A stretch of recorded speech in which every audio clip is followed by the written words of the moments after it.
Radio-Canada Audio.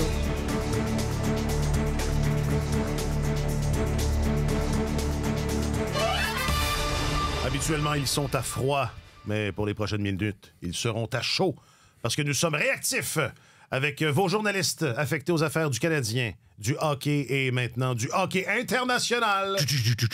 Alexandre Gascon et Marc-Antoine Godin. Je m'appelle Alexandre Coupal. C'est tellement hockey réactif.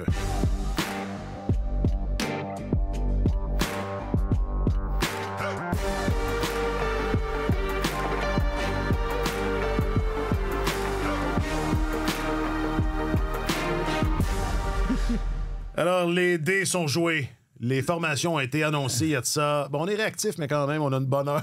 On a une bonne heure qu'on a pu mariner un peu. Mais il y a donc un peu plus de 60, un peu plus d'une heure. Les formations canadiennes et américaines ont été annoncées. Précédemment, cet après-midi, c'était la Scandinavie. Non, je tourne les coins ronds. Finlande et Suède qui annonçaient. Parce que la Finlande ne fait pas partie de la Scandinavie. Absolument. C'est quoi la Scandinavie? La Suède? La Norvège. Le Danemark. Et la Danemark. Mes excuses aux Finlandais. D'abord, on va, surprenez-vous pas, on va commencer avec le Canada. Hein? Faites pas le saut.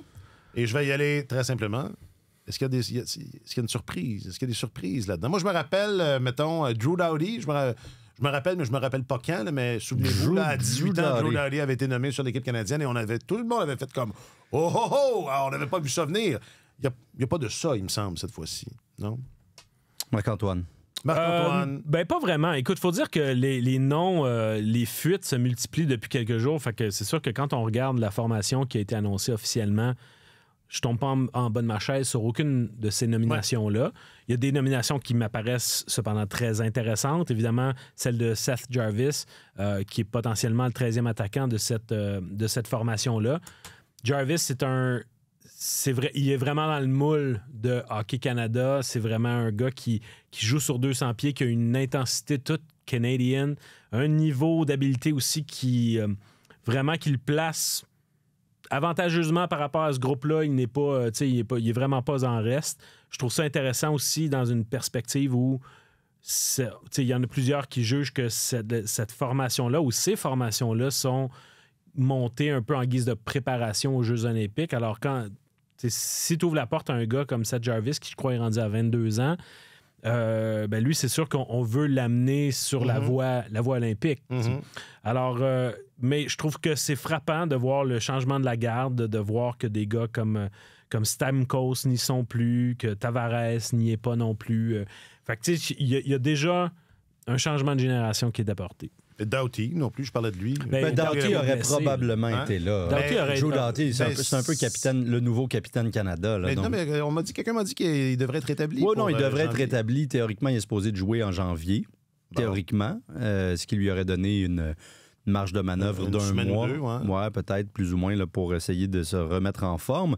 Mais ça devient difficile de choisir un gars rendu, passé la mi-trentaine maintenant, qui n'a pas joué depuis l'année dernière. J'imagine que c'est un peu tout ça qui a pesé en ligne de compte. Puis peut-être qu'ils se sont dit, de toute façon, ça va nous permettre d'en tester d'autres, justement en vue des Jeux olympiques. Parce que si Doughty se rétablit pleinement et est en forme d'ici la fin de la saison, connaît un bon départ l'année prochaine, il n'est pas dit qu'il ne sera pas le capitaine de cette équipe olympique-là l'année prochaine. Donc, ça donne la chance, par exemple, à Colton Parayko, je pense, de se faire valoir.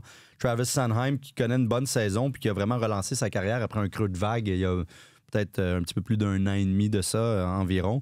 C'est une sélection intéressante aussi, là, quand tu parlais de changement de la garde. Il y a un peu de ça là-dedans.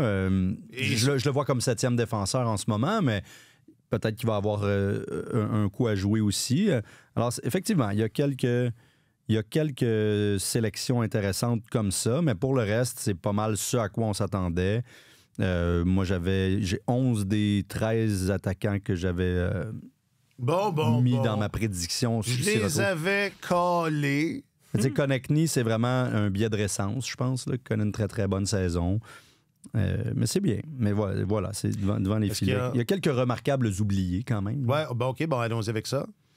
J'ai pas besoin de rien. Je pense que Connor Bedard était sur à peu près les listes de tout le monde dans les dernières années. Les dernières semaines, pardon. Les derniers mois. Les dernières semaines. Et puis, il n'y a pas la saison attendue, même si c'est un peu désertique autour de lui à Chicago. Moi, je ne suis pas du tout surpris qu'il n'y soit pas présentement, mais je pense que ça peut... Ce n'était plus une surprise dans les tout derniers jours, mais vous auriez dit ça il y a 1 mois ou 2, ça l'aurait été davantage. Mais parce sinon, Alexis Lafrenière aurait peut-être eu sa place sur une formation comme celle-là, mais c'est normal aussi que les décideurs en place y aillent avec des joueurs avec lesquels ils sont à l'aise. C'est John Cooper qui est l'entraîneur-chef. Bon, on retrouve Brandon Hagel sur cette équipe-là, Anthony Cirelli. C'est un duo qui joue ensemble avec le Lightning. On voit très bien ça comme un 4e trio, établir une base de 4e trio. On les connaît, etc. Alors, il y a de ça là-dedans. Là. Il y a plein d'autres sélections qui auraient pu être bonnes, mais qui ne sont pas là pour toutes sortes de circonstances. Marc-Antoine, est-ce qu'il y a un grand oublié? Non, mais tiens, juste avant, garde-le en tête. Mais Bédard, tu parlais de les mettre sur la voie olympique. C'était pas là une belle occasion parce que la vérité, c'est que ce tournoi-là serait probablement moins intéressant si c'était pas une grosse générale pour les Jeux de Milan-Cortina. Ça, c'est sûr. Exactement, enfin pas précisément, là, mais 1 an plus tard. Donc, Bédard, Marc-Antoine? Ben, je pense que on lui garde une place au show. Il y a quand même des candidats dans l'équipe de cette année qui vont demeurer vulnérables en vue de la saison prochaine puis qui pourraient très bien, rendus aux Jeux olympiques, céder leur rang. Tu parlais du billet de récence à l'endroit de Travis Konecny. C'est sûr qu'il connaît une excellente saison, puis c'est un autre gars qui a le chien qu'on veut avoir. T'sais, sur un 4e trio d'équipe nationale, c'est le fun d'avoir un joueur comme celui-là, mais c'est certain qu'il devient vulnérable si on veut insérer Connor Bedard à l'avenir. Peut-être qu'on jugera que dès l'année prochaine, Macklin Celebrini sera un candidat intéressant pour une équipe nationale. Écoute, il est de cette gamme de joueurs-là. Ça fait bien des jeunes. Oui, absolument. C'est certain. Mais écoute, Mark Stone est là, puis on ne sait pas s'il va être suffisamment en santé pour jouer au mois de février. Alors, c'est vrai que c'est pas le style maison à Hockey Canada d'aller piger dans la jeunesse, là, pour des tournois comme ceux-là. Là. Généralement, on s'en remet plus à l'expérience qui se défend aussi. Là. Mais au dernier balado, je donnais l'exemple de 2006 où Sidney Crosby, Eric Stahl, Jason Spezza à Turin avaient tous été laissés de côté volontairement au profit de Maltby, Draper et compagnie. C'est ça, c'est la façon canadienne. Mais il faut dire aussi que c'est des alignements de 23 joueurs et non de 25, comme dans les événements qui sont sanctionnés par la Fédération internationale. Fait que là, dans un contexte olympique, il y aurait 2 joueurs de plus qui s'ajouteraient à ça.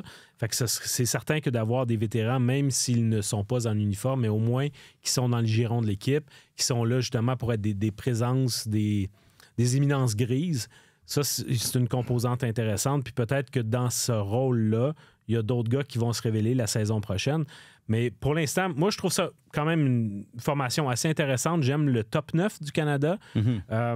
C'est sûr que seulement en termes de performance, si le Canada ne s'était pas commis à l'endroit de Brad Marchand, je ne sais pas s'il aurait eu sa place.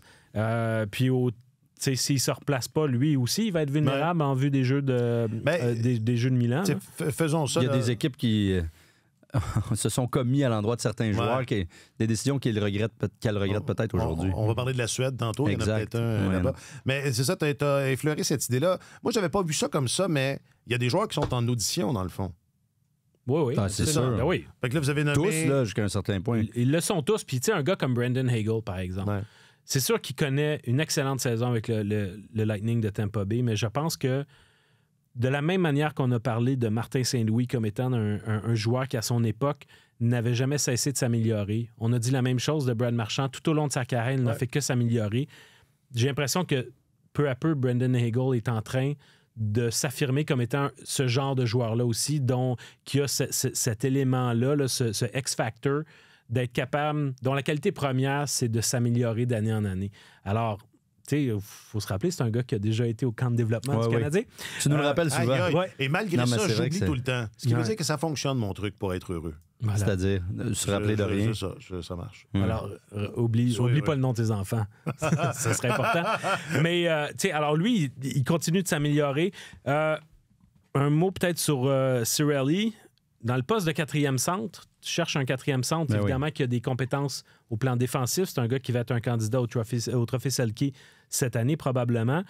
Mais quand tu sais, les amateurs du Canadien vont dire, ah ben là, ils n'ont pas retenu Nick Suzuki. Je pense qu'un gars comme Suzuki, un gars comme Robert Thomas à Saint-Louis, c'est dans cette chaise-là qu'ils doivent pouvoir se retrouver parce qu'ils ont probablement un plus haut potentiel offensif qu'un gars comme Cirelli, mais ils doivent... Suzuki doit faire ses preuves défensivement davantage pour pouvoir déloger un gars comme Cirelli. Alors, ça va être intéressant de voir si Cirelli, finalement, remplira pas un mandat comme le remplissait Sean Couturier à l'époque.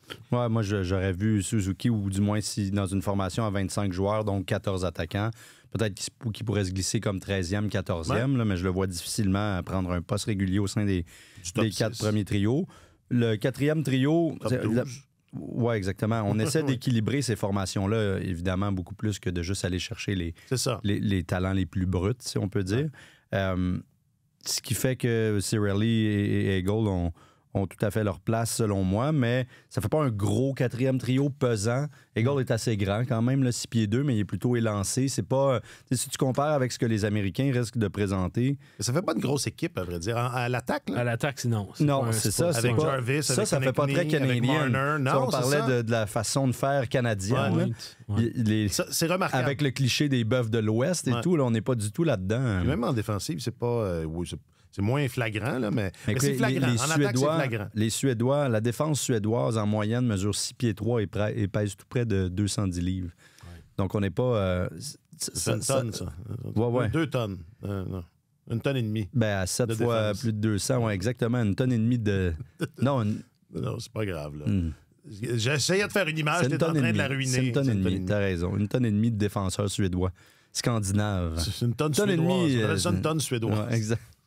Mais donc, les attaquants du Canada vont se coltailler avec ces défenseurs-là. Y a-t-il là matière à inquiétude?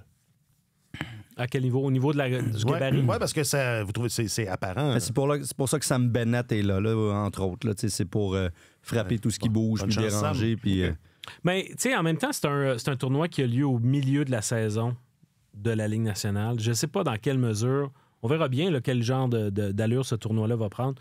Mais dans quelle mesure ça va être un tournoi où les joueurs vont être engagés physiquement? C'est sûr que des tournois, excusez-moi l'anglicisme, mais best on best, les tournois où on va chercher la crème de chaque pays, c'est sûr que ça rehausse toujours le niveau de motivation puis le désir de gagner des joueurs, mais en même temps, je m'attends pas nécessairement à ce que ce soit du jeu particulièrement cochon ou quoi que ce soit. C'est pas... On n'est pas dans que ça soit salaud, mais engagé. Ça se peut que ça soit difficile de rentrer à l'intérieur des points de mise au jeu, d'aller jouer directement dans l'enclave. Et ça se pourrait que ça fasse mal quand même. Là, oui, mais c'est sûr, mais chaque équipe va exploiter ses qualités pour espérer l'emporter. Tu parlais de la défensive suédoise. C'est clair que ça, c'est un élément qu'ils doivent mettre à profit. Ils sont costauds. Mais tu sais, le Canada... On a parlé ad nauseam de la situation des gardiens de but, mais en fin de compte, ils ont beau en sélectionner 3, il y en a juste un qui va jouer. L'important, c'est qu'ils en trouvent un qui est bon. Par contre... Mais dans un tournoi, il peut se passer bien des choses. C'est mieux d'en avoir 2. C'est sûr. À tout le moins. Je sais qu'il y a une inquiétude au niveau du groupe de défenseurs. Du Canada? Oui. Que finalement, c'est intéressant, mais on n'est pas dans les belles années de la ligne bleue canadienne. On est loin de l'époque des Duncan Keith puis Shea Weber, etc. Tu sais, Pietrangelo vieillit. Pietrangelo était là, d'ailleurs, à cette époque-là, 2014. Mais tu avais des Dan Amius, tu avais des gars comme ça aussi qui n'étaient pas des grandes vedettes. Là. Puis Drew Doughty, susmentionné, Drew Doughty était déjà à son heure de gloire. Ouais, tandis que là, tu as des gars, Theodore, Morrissey, ça bouge la rondelle beaucoup, mais en même temps, je comprends qu'on ait voulu ajouter Parayko et Sanheim parce que tu as besoin de défenseurs qui vont être, oui, efficaces, oui, bons sur 200 pieds, mais qui vont aussi avoir une confiance défensive et aider à protéger autour du filet canadien parce que c'est sûr que les gardiens, ce sera pas la force principale de cette équipe-là. C'est vraiment une formation de talent pur. On a beaucoup misé là-dessus, je pense, en essayant de colmater quelques brèches, là. Avec ces sélections-là, Parayko, entre autres, Bennett et tout, mais Jarvis, c'en est un bon exemple. C'est un petit attaquant de 5 pieds 10. C'est du talent. Très habile. C'est du talent pur, responsable. Oui, il excelle défensivement également. Là. Mais ça demeure un petit joueur d'habileté. Ce qui est pas très canadien. Non, mais les choses changent et heureusement. Non, c'est juste un constat. Non, mais c'est pas que ça fonctionnera pas. Ça crève. C'est très, très évident. Bon, on va y arriver. Il y aura un représentant du Canadien. Oui. Je peux pas croire que c'est pas de ça dont on parle depuis 25 minutes déjà. C'est de ma faute. Je piètre. Mais je suis meilleur à froid qu'à chaud. C'est ça, c'est ce qu'on constate. T'es meilleur chaud. Je suis meilleur chaud à froid que là, je suis à chaud, mais je suis froid. Moi, je vous l'avais dit, Samuel Montembeault, gardien numéro 1. Ça se peut. En tout cas, toutes les rumeurs qu'on a vues à l'égard de la présence, des multiples présences de Kyle Dubas dans l'entourage du Canadien. C'était pour ça, finalement. À mon sens, il y avait beaucoup de recrutements qui étaient faits et on épiait beaucoup le travail de Montembeault, peut-être dans une certaine mesure de celui de Suzuki également. Mais, tu sais, les dirigeants, que ce soit Dubas, Sweeney, Julien Brisebois, Doug Armstrong, c'est très mobilisant, cet exercice-là pour ces hommes-là. C'est vraiment comme diriger deux équipes en même temps. C'est accaparant, le nombre de réunions, les réunions qu'ils ont fait ensemble, les démarches aussi de recrutement, de dire, les déplacements pour aller voir les gars, puis être certain de ne pas commettre d'erreur ou de réduire la marge d'erreur le plus possible. Alors, au lieu de voir nécessairement si Kyle Dubas était intéressé à bonifier les Penguins de Pittsburgh avec des éléments du Canadien, je pense que ma lecture des choses, c'est qu'il était beaucoup là pour Samuel Montembeault. Et parenthèse, d'ailleurs, sur les 4 directeurs gérants que tu as nommés, il y en a juste un dont l'équipe va bien. Oui. Parenthèse. Est-ce que... pensez-vous que... Ça va être quoi? Qu'est-ce qui va se passer avec les gardiens? Ça va être il y a Jim Neal aussi, lui, son équipe. Ah, ben tu l'avais pas nommé. Mais là, tu avais nommé qui? Armstrong, Sweeney, puis Dubas? Ouais. Ouais, ça va moins bien. Là. C'est ça. C'est ça. Ça va être qui? Je pense que ça va être Adin Hill. On commence avec Adin, parce que ça va être ça. On va commencer avec quelqu'un. Ben moi, personnellement, je commencerai avec Adin Hill. Je sais pas si ça va être ça le choix, là, mais Binnington, très inconstant depuis sa percée en 2019. Ça, c'est pas de cette année. Là. Non, exact. Depuis toujours, en fait. Oui, il y a eu cette séquence-là extraordinaire qui l'a mené à soulever la Coupe Stanley à l'été 2019, printemps 2019.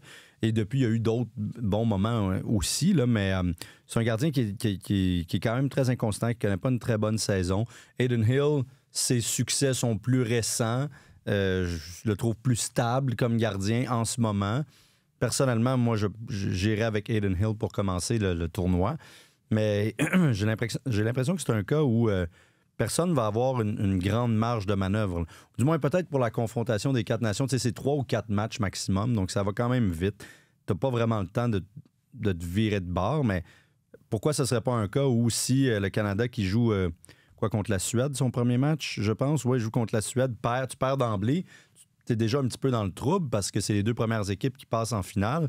Et puis que, mettons que tu perds 4-1, puis que le gardien partant a été mauvais, il n'y a tellement pas de grande certitude devant ce filet-là que moi, je ne serais pas surpris qu'on y aille à ce moment-là. Allons-y avec notre deuxième choix, tu sais. Puis qu'il y ait une possibilité de roulement comme celui-là.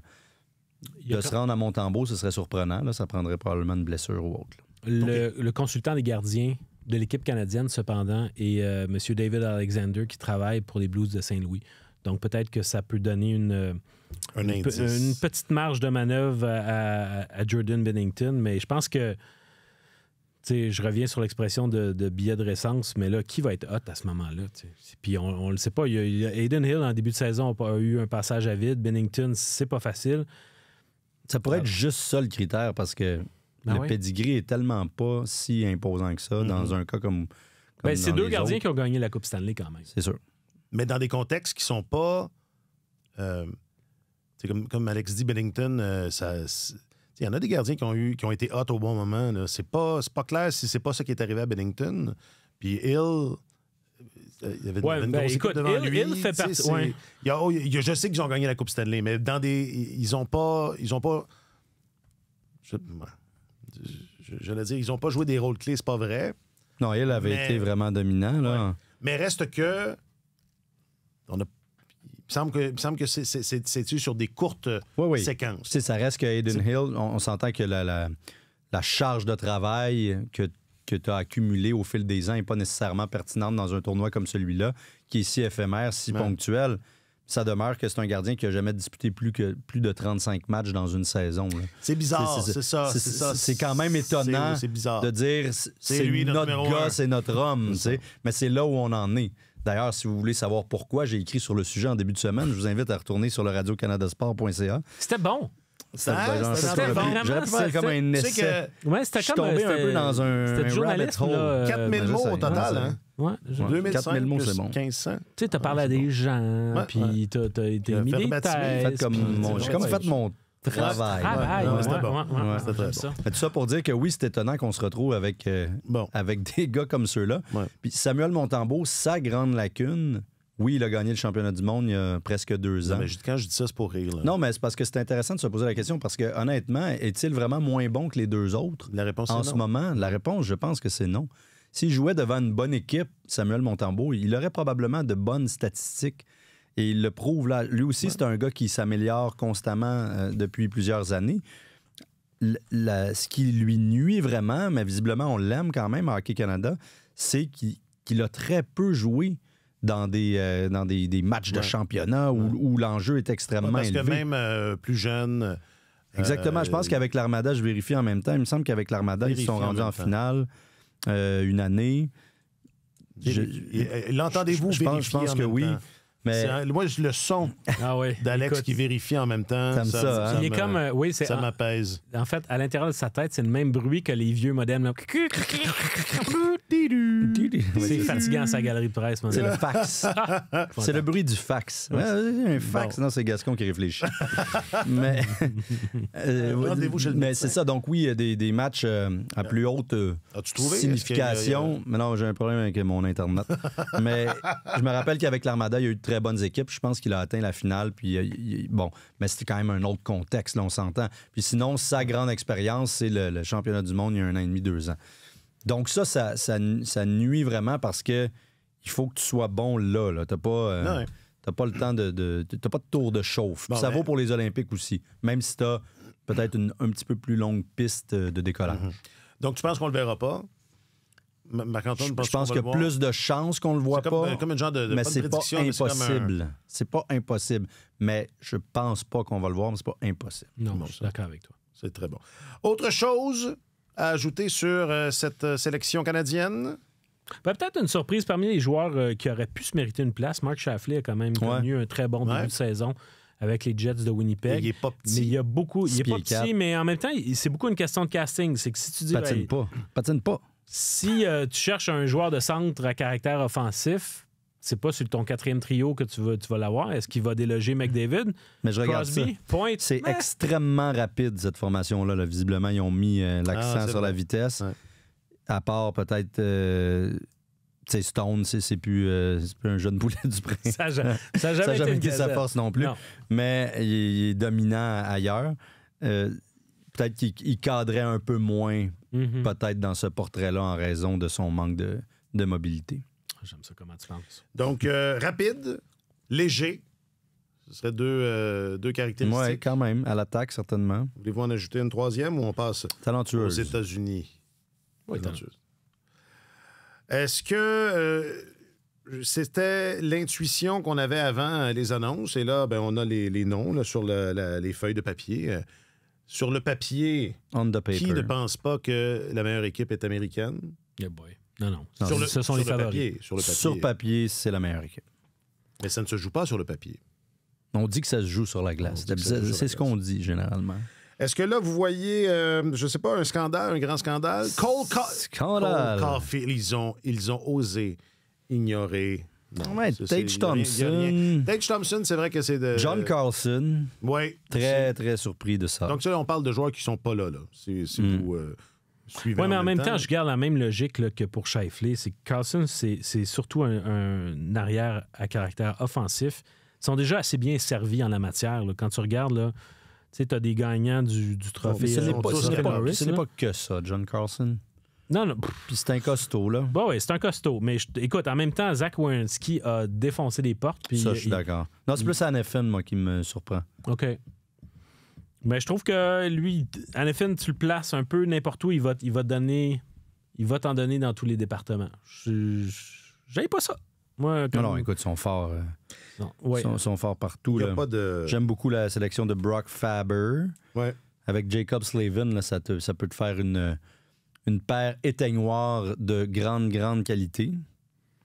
Oui. J'ai parlé il y a Brock Nelson qui a été retenu au sein de la formation. Ça, c'est intéressant, ça. Oui. Alors, Brock Nelson, lui, il vient apporter vraiment un profil différent. Parce que tu regardes les gars qui ont été laissés de côté, que ce soit Caulfield, Jason Robertson, Clayton Keller, puis Thompson, ce sont des marqueurs. Puis en matière de... Il en manque pas. En matière de but, non, c'est ça. Je pense que les Américains sont assez grillés. Par contre, les joueurs de rôle que le Canada a en si grand nombre, puis sur lesquels ils ont misé sur leur personnel de soutien, ça, les États-Unis, ils baignent pas. Ils sont pas dans le trèfle jusqu'au genou à ce niveau-là. Puis Brock Nelson, j'en ai parlé avec Patrick Roy lors de la visite des Highlanders avant le match d'hier soir. Puis évidemment, clairement, lui, il le connaît bien, puis il peut chanter ses louanges parce que c'est un gars qui peut jouer au centre et à l'aile, qui peut tuer des punitions, qui peut aider, qui est bon aux mises en jeu, qui peut aider sur ta deuxième unité d'avantage numérique. Vraiment, il y a énormément de polyvalence dans son jeu. Puis, encore là, c'est un gars qui, pour un quatrième trio, remplit... Il est parfait, là. Il est parfait. Ouais. Vincent Trocheck aussi s'amène comme joueur de rôle avec cette équipe-là. Aussi. C'est une sélection un peu surprenante, je pense. Là, ça va moins bien avec nous. Pour les Rangers, on le sait. Lui, personnellement, ne connaît pas une grande saison. Mais c'est un gars qui a fait ses preuves quand même, qui a connu une extraordinaire saison l'année dernière.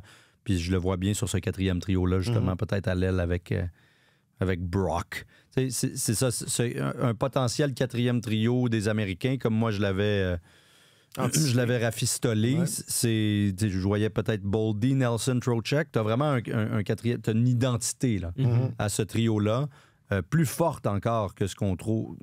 Peut-être pas plus forte que ce qu'on retrouve avec le Canada, parce qu'avec Hagel et Cirelli, on sait où on s'en va, mais potentiellement plus efficace, en tout cas. Et plus lourde, plus imposante. J'aime ça. Il n'y a pas vraiment de faille. Il n'y a pas de faille, c'est ça que j'allais dire. Et non, puis c'est que devant le filet, il n'y a pas photo, là, on s'entend. C'est de loin. Là, la question est... C'est le contraire, à vrai dire, du Canada. Oui. La question est à l'envers. Oui, absolument. Son gras dur. Écoute, leur gardien numéro 3, il aurait été... numéro 1 avec le Canada. Assurément. Puis Matthew Boldy, je pense que c'est un gars qui oui, c'est un marqueur, mais en plus... c'est un joueur qui est plus complet que Cole Caulfield. Fait que si on regarde là, un peu en sous-texte... Caulfield n'avait pas sa place. Là. L'idée des joueurs du Canadien qui ont été snobés, ben, tu sais, c'est quand même... Tu peux pas ignorer le fait que c'est un des meilleurs marqueurs de la Ligue depuis le début de la saison. C'est des joueurs élites que... Mais en termes de casting... Ce n'est que des joueurs élites. C'est ça. Oui, mais je pense que c'est Bill Guérin, d'ailleurs, qui disait récemment, on n'est pas là pour créer une équipe d'étoiles. On est là pour créer une équipe. Une équipe. Alors, dans ce contexte-là, si Caulfield, même s'il s'est amélioré défensivement, je pense qu'il y a quand même des lacunes dans un rôle secondaire. Tu veux pouvoir envoyer un trio qui va pouvoir soit protéger une avance, prendre une mise en jeu en zone défensive, etc. Puis je comprends dans ce sens-là que des gars comme Boldy et Nelson aient eu préséance. C'est trop limité, en fait. C'est que des marqueurs de but, ils n'en cherchent pas, là, les Américains. Là. Dans la liste, il nous manque Brock Besser. Lui aussi a été ignoré. Ouais. Puis c'est un profil semblable également. Oui, tout à fait. Pour ton premier avantage numérique, tu as Matthews, tu as Kyle Connor qui est toute une gâchette aussi. Ouais. Caulfield, si tu l'amènes, c'est parce que tu le fais jouer sur ta première vague d'avantage numérique, forcément. Puis dans ce rôle-là, il y en a d'autres qui peuvent le remplir aussi bien, mais qui en plus sont beaucoup plus polyvalents, qui t'apportent plus. Alors moi, honnêtement, je voyais pas vraiment comment Caulfield pouvait se faufiler dans cette formation-là. Donc, les Américains, l'équipe à battre. Et je pense que c'est assez évident. Hein? C'est assez évident. Quelque chose à ajouter? Pour la première fois de l'histoire, là, je pense qu'on peut dire c'est la première fois que les Américains sont véritablement favoris. Et puis, tu sais, ça dénote d'un changement de garde, peut-être un peu, mais en tout cas d'une évolution, clairement, du hockey international. Et puis, c'est ça, devant le filet, on le disait, c'est dominant. Puis d'ailleurs, ça me fait penser, j'ai écrit sur les gardiens il n'y a pas longtemps. Et entre autres, je parlais de la recette américaine. Mais dans la recette américaine... Si vous voulez en savoir plus, vous pouvez aller sur où ça? Le site de Radio-Canada. Où est-ce que c'est publié? .ca/sport. Ah oui, OK. Ouais. Alexandre Gascon. Dans la recette américaine pour les gardiens, il y a aussi des indices de la recette américaine pour l'ensemble des joueurs aussi. Là. Oui, exact. Les programmes sont centralisés, on a... Mais c'est beaucoup dans la façon de faire, c'est-à-dire développer des athlètes au hockey. On veut d'abord et avant tout développer des athlètes au hockey mineur avant l'âge de 12 ans, plus que des joueurs de hockey, pour que ce soit des sportifs complets, pour s'assurer qu'il n'y ait pas de surspécialisation trop rapidement. Puis ça a été un problème un peu partout, tandis qu'au Canada, on sent que là, on déborde un peu, mais que la fédération laisse les choses aller. Beaucoup se fient sur son immense bassin en attendant... Ça a toujours bien été. On a toujours été... que la crème de ça. Ça ne veut pas gauler. Les kids ne veulent pas être gardiens de but. Pourquoi? Pourtant, tout le monde était attiré par l'équipement. Dans mon temps, c'était pas ça. Non, moi non plus. Il y en avait des gardiens. Tout le monde était attiré par l'équipement. Donc, voilà. On s'en va en Europe. On va faire ça ensemble. Wow. Faisons ça ensemble. Le Canadien... oui, je parle des trois. Non, mais on va faire ça globalement. Le Canadien qui est surreprésenté dans l'équipe finlandaise. Est-ce que si Patrick Laine ne marque pas dans son match mardi, pensez-vous qu'il est sélectionné quand même? Oui. Pourquoi j'ai répondu? Il m'a tombé dans le piège. Ça, c'est parce que t'es à chaud. Oui, à c'est froid, ça. T'aurais pas répondu. Exactement. Mais là, à chaud, t'es à froid, je te regarde, puis tellement je rouvrais les yeux en disant quel imbécile. C'est complètement différent. Tellement réactif, c'est autre chose. On n'est pas du tout à la même place. On est ailleurs. Vraiment. L'énergie. D'ailleurs, je suis assis dans la chaise du maître. De Martin. Dans la chaise de Martin. C'est la chaise du maître. C'est pour ça que j'ai dit dans le trèfle jusqu'au genou. C'est la première fois parce qu'à chaque fois qu'on était ensemble, j'ai l'impression qu'il y avait un téléviseur ici à chaque fois. Non. Tandis que là, c'est ton droit d'aînesse qui t'a valu cette place de choix. Et ton analyse. Donc, je les mets en opposition. Je les mets en opposition. Finlande-Suède. Finlande-Suède, c'est laquelle la meilleure des deux moins bonnes équipes? Les Suédois. Les Suédois ont un trio de gardiens en partant qui menace celui des Américains, je trouve. C'est le deuxième meilleur groupe de gardiens. Oui. Mais comme tu disais, t'en as juste besoin d'un. Ouais. Mais comme tu disais, c'est bien d'en avoir un ou deux. Mais si la logique est respectée puis que t'en as juste besoin d'un, je suis pas sûr que j'aime pas mieux avoir celui des Finlandais que n'importe lequel des Suédois.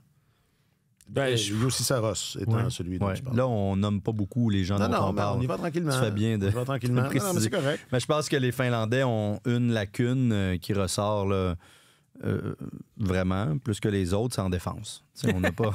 Mais écoute, si t'es Finlandais puis que tu joues dans la Ligue nationale, t'es probablement sur cette équipe-là. En fait, il y a 7 défenseurs finlandais qui ont joué 10 matchs. C'est ça, il y en a 14 au total, je pense. Hein? Ça se peut-tu? En fait, qui ont touché à la glace dans la Ligue nationale, je pense qu'il y en a 14. Ah, moins que ça, man. Ouais, mais il y en a 7 réguliers. Et en fait, il y en a... Écoute, il y a eu... je l'avais tout de suite avant de quitter, là. Mais il y en a un qui n'a pas été retenu, Henry Jokirarju des Sabres de Buffalo, qui lui est un de ceux qui jouent de façon régulière, mais il n'a pas été retenu. On est allé du côté de Joni Hakanpää, qui lui a 2 matchs seulement depuis le début de la saison. Parce qu'il était blessé. Pour les Leafs, hein? Oui. Ouais. En fait, Hakanpää, c'est un ancien des Stars de Dallas, qui a eu quelques bonnes saisons avec les Stars. Oui. Un gars qui affectionne un style robuste. L'année passée, il a eu une très, très mauvaise saison. Puis là, ça s'est terminé par une blessure. Il n'a pas participé aux séries. Puis il n'a pas été en mesure, même s'il a signé un contrat avec les Maple Leafs sur le tard, il n'a pas été capable de commencer la saison à temps. Puis là, il sort de l'alignement, mais bon, ça a été suffisant pour qu'il ait un poste, ce qui témoigne justement de la minceur de l'argument. Oui, Olli Mata, Juuso Välimäki, Rasmus Ristolainen, c'est quand même quand tu es rendu loin dans ton bassin de talent quand tu fais ressortir Ristolainen. Ils ont vraiment, il y a une faiblesse là. À part la première paire qui va être excellente, là. Voilà. Lindell et Miro Heiskanen qui sont habitués de jouer ensemble en plus. C'est le même schéma que le trio de gardiens de but, dans le fond. Le premier gardien est très bien en dessous ses mains. Même chose pour la défensive. Alors que c'est ça, le groupe de défenseurs suédois est très, très relevé. Eric Carlson est probablement le défenseur en trop. Moi, Carlson, s'il ne s'était pas avancé pour le présélectionner, je pense qu'il n'y a pas d'affaire sur cette équipe-là. Là. Non. Honnêtement, là. En même temps, ça va pas... Et j'adore la paire Brodin-Ekholm. Ben, en tout cas, du moins, c'est comme ça que je l'ai confectionné. Là. Moi, j'avais mis Edman, Dahlin, Forsling, Anderson et Jonas Brodin avec Mathias Ekholm. Quand tu veux aller chercher... Quand tu veux vraiment un duo défensif, très défensif et excellent pour contrer les menaces adverses, c'est un choix par excellence. Jonas Brodin, c'est un gars dont on parle jamais, mais qui est extrêmement efficace. Là, par contre, je pense que c'est le journaliste Michael Russo qui a écrit, comme dans la demi-heure qui couvre le Wild du Minnesota, qui a écrit dans la demi-heure qui a suivi la sélection de Brodin sur l'équipe nationale, que là, son absence allait se compter en termes de semaines. Là. Donc, peut-être que ça pourrait venir jeter non pas un pavé dans la mare, mais en tout cas, ça pourrait entraver son chemin. Ouais. À la confrontation des 4 nations. Exact, donc on verra, mais si jamais il était en santé, Brodin et Ekholm, contre n'importe quel trio américain ou canadien, t'envoies ça, puis t'es quand même... T'es aussi confiant. C'est un peu comme Slavin Faber, là. Ouais. Aussi confiant que faire se peut quand tu joues contre, mettons, McDavid et Sam Reinhart et Mitch Marner, là. Mais bon. Alors, oui, mais les Suédois, après les Américains, qui est plus fort, encore une fois, théoriquement, entre la Suède et le Canada, c'est pas clair. Ils n'ont pas le même niveau de talent de pointe à l'attaque. Ils en ont. Ils ont quelque chose de bien, là, mais c'est pas le même niveau que le niveau canadien, on s'entend. Mais pour le reste, derrière, je pense qu'on pourrait même essayer d'arguer que la défense est plus solide, les 6 premiers, devant le filet certainement. Ça devrait être fort intéressant. Moi, j'avoue que il y a des gars, des vétérans en Suède, Arvidsson puis Nyquist. Nyquist, c'est... Tu fais, OK, pourquoi? Est-ce qu'on veut vraiment... Il me semble qu'il y avait une occasion d'aller un peu plus vers du 109. Au moins, ils ont pris Léo Carlson, là, ils ne sont pas passés à côté. Ça, c'est bien, effectivement. Ouais. Moi, un gars que j'aime beaucoup au sein de l'équipe suédoise, c'est un gars dont on parle à peu près jamais. C'est Joel Eriksson. C'est sûr, ça veut dire ça. Ben oui. Ouais. C'est un gars hyper complet. Puis, quand c'est ton 3e centre. Parfait centre de 3e trio sur une équipe nationale.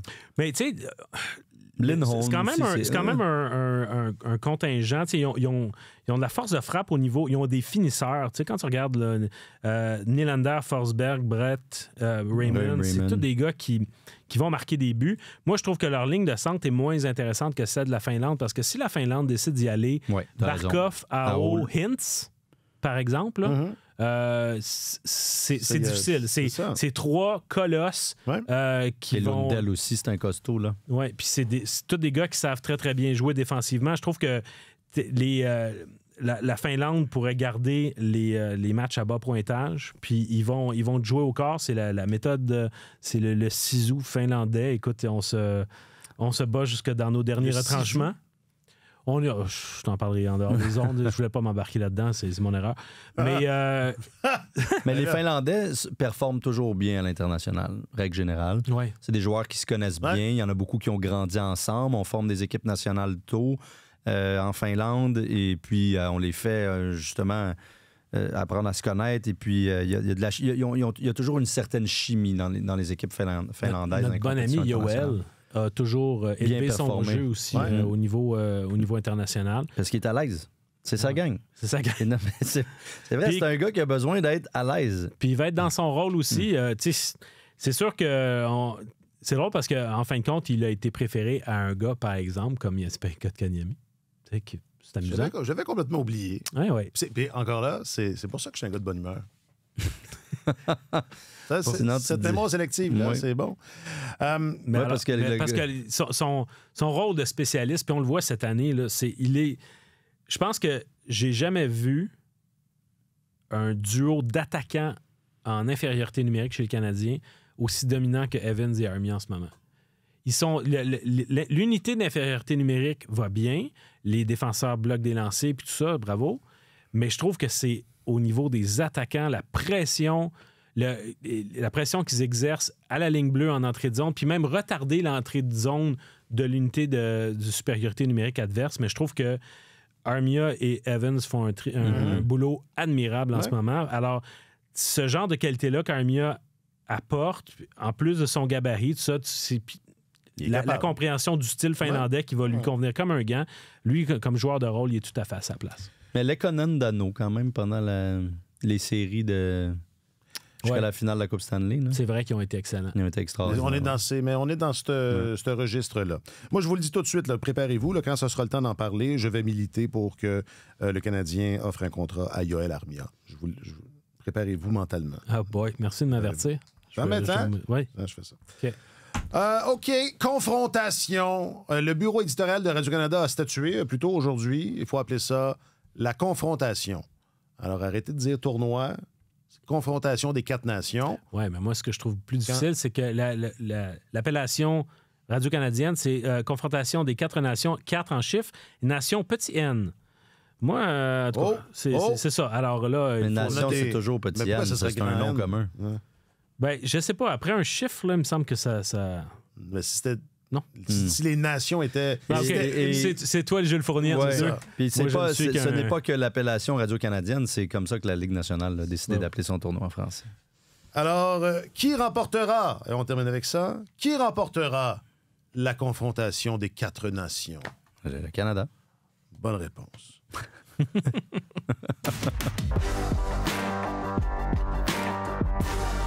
Ah, Marc-Antoine Godin, je rappelle que tu es l'un de nos 2 journalistes affectés aux affaires du Canadien, de la LNH et du hockey international. Exact. Merci. C'est moi. Puis je veux juste dire, regarde, j'ai le communiqué en français de la Ligue nationale. Ah non, il ne démarre pas. Le N est en majuscule. Mais c'est parce que c'est un logo. Parce qu'ils ne savent pas écrire. Non, mais c'est un logo. Là. Tu peux... C'est notre excellent confrère Paradis Lemieux qui nous faisait remarquer que UQAM, le logo, il y a l'accent, mais quand tu l'écris, tu ne mets pas d'accent. Donc, le logo, c'est le logo, là. C'est pas, OPL, c'est il pas la connaît France. des affaires. OPL, il connaît. C'est lui, des affaires qu'on ne s'attend pas. Là. OPL, c'est le Paradis Lemieux dont je parlais. On le salue, d'ailleurs. Donc, Jack m'a dit que tu n'as pas dit ta prédiction. Moins pis. Ça ne changera rien sur l'issue du tournoi, mais j'ai comme l'impression que c'est tellement évident que ce sont les Américains que ce ne sera pas les Américains. Voilà. Alors, que ce soit le Canada ou la Suède... Ils ne gagnent jamais, les Américains. Ils ont le don de s'auto-peler, de banaliser. Ils ont tendance à ne pas gagner. Vous l'aurez entendu ici, en réactive aux annonces des formations qui s'affronteront dans la confrontation des 4 nations, quelque part en février 2025. Vous êtes allergique au podcast de hockey? Prenez tellement hockey réactif. Voilà! 2 comprimés par semaine. Saison des allergies. Tellement hockey réactif. Voilà. Et pour un mal de tête, 2 comprimés de Panarine. J'ai pas dit merci à Alexandre. Alexandre Gascon, tu es l'autre l'autre Alexandre. Tu es l'autre Alexandre de ce balado, le 2e. Et l'autre journaliste. Donc, c'est pas une grosse... Pas un gros titre. Tu es journaliste affecté aux affaires du Canadien de la LNH et du hockey international. Merci beaucoup. Mais ça fait plaisir. Et puisque je suis dans les remerciements, merci beaucoup à vous tous et à vous toutes d'être là, d'avoir été là. Continuez de le faire. Manifestez-vous. C'est toujours très, très apprécié. Il y a plusieurs façons de le faire. Vous pouvez nous invectiver dans un commentaire. Vous pouvez cliquer sur un bouton j'aime ou je ne sais trop. Un pouce en l'air, un cœur, l'émoticône de votre choix. Mais votre présence est... pleinement apprécié. Et le travail de Jacques-Alexis Bernardin à la production de ces épisodes, réactif ou pas, est très apprécié également. Alors, merci Jacques-Alexis. Je m'appelle Alexandre Coupal. Passez une bonne soirée et bonne confrontation. Ah non, c'est comme dans sur tous les terrains et sur tous vos appareils. Radio-Canada Sport.